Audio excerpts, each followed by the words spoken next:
Alright, well, I guess first I want to address the obsolescence of Christianity. Um, I guess what I mean by obsolescence, that it's obsolete. You're talking about a worldview that's 2,000 plus years old, coming from illiterate babbling savages in the middle of a desert somewhere. Um, and it's about what it is, honestly. It just, it sounds really silly when you think about it. Why would somebody believe in something? In fact, let's say we don't say gee willikers anymore. We don't say words like that, or golly gee, or gosh, or usually it's oh shit, or fuck it, god damn. We don't say those things anymore because they're obsolete, obsolete forms of language. That was what we used to talk like in the 50s, 40s and 50s. You watch that, Leave It to Beaver. That's the way they talked on that show. That's just silliness because we know that people have been cussing for hundreds of years, even longer. Fuck has the word fuck actually comes from Germany. It's a German word, feck, which means coitus, basically. Um, to fuck, fucking, you but let's move on past the cuss words. I just wanted to talk about obsolescence in language and thought. You know, we don't stone people anymore in this country. We don't stone. Generally, most people see stoning as being immoral in some way or another. But in this country, it's obsolete. We don't do that anymore. We rather charge somebody, put them in jail for a long period of time, than to brutally murder that person because we have ideologi- ideological problems with ourselves. You know, oh, you got to believe it because it says so. But that's where I wanted to go with this. Was I was talking to a fundamentalist Christ hard the other day, and they said it's true because it says so right here in the Bible. And that really is silly. It's like, what if I were to say evolution is true because I said so? You would look at me and say, "Oh, well, you're full of shit." Well, you'd be absolutely right because then if I just said so, there'd be no peer review, there'd be no, you know, corresponding evidence coming from another source. That's it's really silly that you would say those things. That could be said. Oh, it's true because I said so. Oh, shit. God damn it. That's just silly. Um, and to move on from that, let's talk about what was the other redundancy. A lot of the things that Christians say are redundant. Outdated. That's the same thing as obsolescence, but I guess redundant would just be, repeating the same thing over and over again, expecting a different result.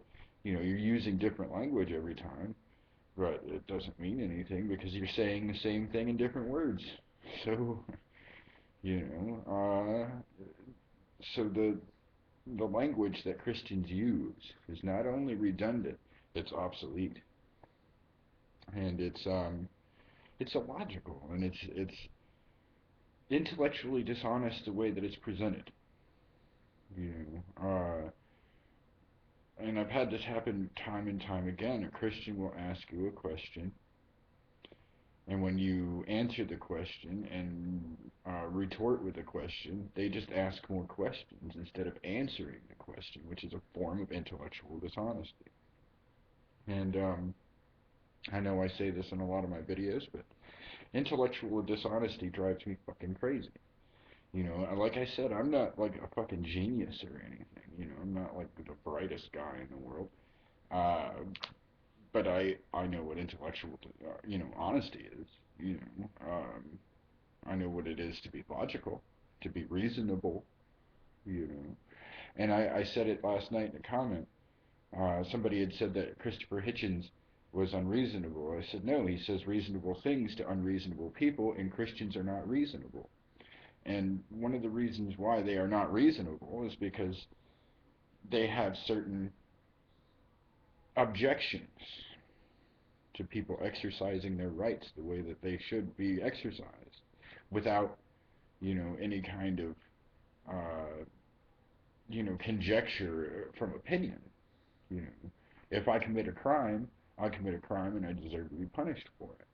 On the other hand, if I don't believe in Jesus, I don't deserve to be punished for it. You see the polarity there? The fundamentalists would have you believe it, uh, whether you want to or not. It's silly. You know, I was talking about gay marriage. And that's what Christopher Hitchens was talking about. And then this guy chimed in. It was a couple weeks ago. He made this comment. But anyways, Christopher Hitchens was talking about gay marriage and homosexual partnerships of sorts, and the panel, the religious part of the panel, just condemned it. They're like, oh well, marriage. It says in the dictionary, marriage is a union between a man and a woman. Who gives a shit what the fucking dictionary said? This is a fucking modern society where if people vote on something, it becomes a reality. But the problem is that Christians vote for shit, and they vote for it based on dogmatic rules, and it gets injected into government, and that's a problem that I have with the whole avoidance of that constitutional law, separation of church and state.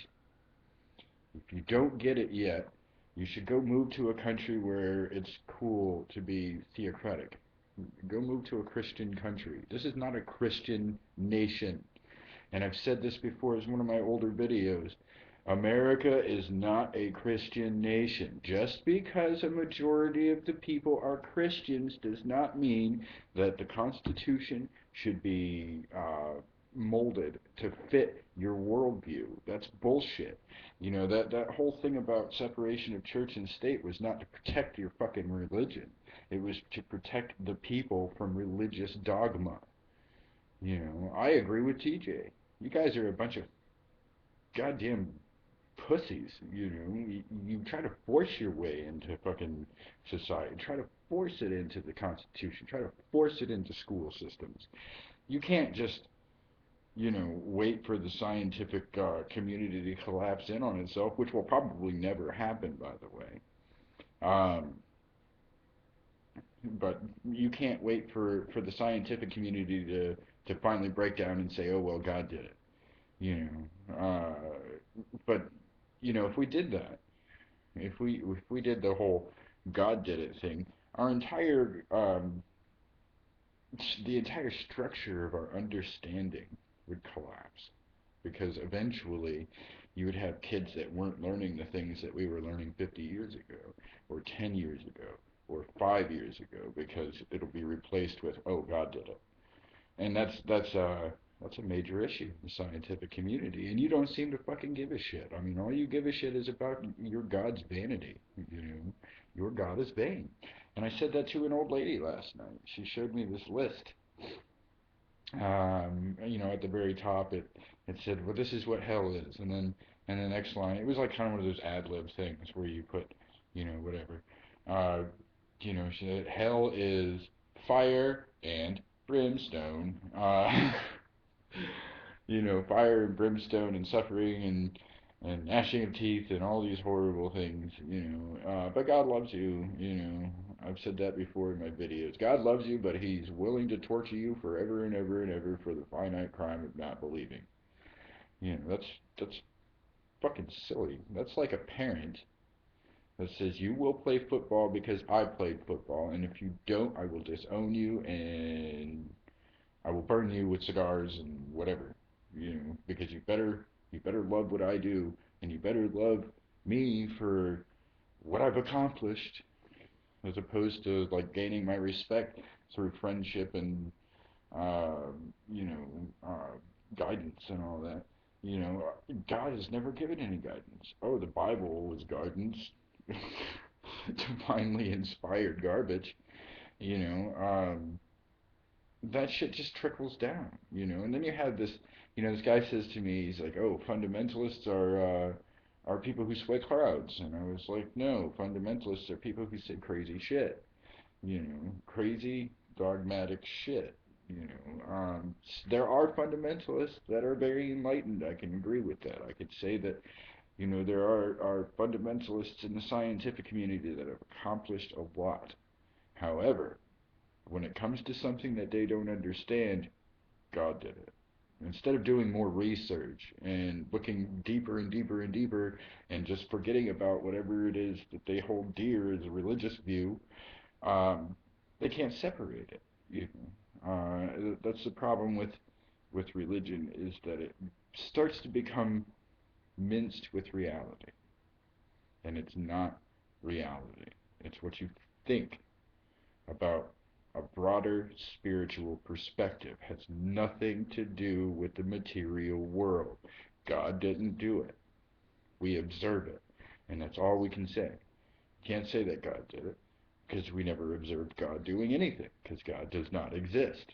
Not that God anyway. Who knows if there's a God or not? The whole point is as long as you're aware that reality is what it is, there's nothing that you can inject that's magical in thought. You know, duh. You know, archetypes are common. You know, everybody has archetypes. I was brought up as a Christian, so every once in a while, if I don't understand something, my mind automatically wants to inject archetypes. And I'm like, dude, that's bullshit, because I know that there's another story to this, there's another side to it, and I can figure it out through listening to the naturalistic explanation. Don't have to fucking create some, you know, magical theory about it. You know, it's really silly. It's really, really silly. You know, but that's about the, you know, that's why it's redundant. That's why it's obsolete, because it just doesn't explain anything. All it explains is how a group of people feel about a certain subject. You know, the fundamentalist crowd likes to think on things in that sense. You know, and they want everybody else to think like they do, which, like I said before in my videos, you know, it's like a drug addict that tries a drug for the first time and wants to share it with his friends. That is understandable. However, it just creates more problems in society because there is a certain percentage of the society that doesn't agree with you. And it could be coming from the Jews, Muslims, Islamic, Buddhists, atheists. There's a lot of people that don't agree with you. You know, even though about 60, 70, maybe 80% of the United States is Christian, you have a 2% atheist, which is about, what, 2, 3, I can't remember, 20 million people or something. Um, and then you have, you know, a certain percentage of Buddhists, certain percentage of Islamic people, certain percentage of Jews. Um, that doesn't make it, like I said, it doesn't make it a Christian nation. You know, 30% of the Christians in this country are extremists. They are extreme fundamentalists, and they will do anything to inject their brain poison into normal thinking society. You know, the you know, like normal thinking. You know, I told somebody one time, I said, if you can define normalcy on an individual level, then you're probably absolutely insane. But what's socially normal is based on trial and error. It's a science, you know, that's why they call it sociology.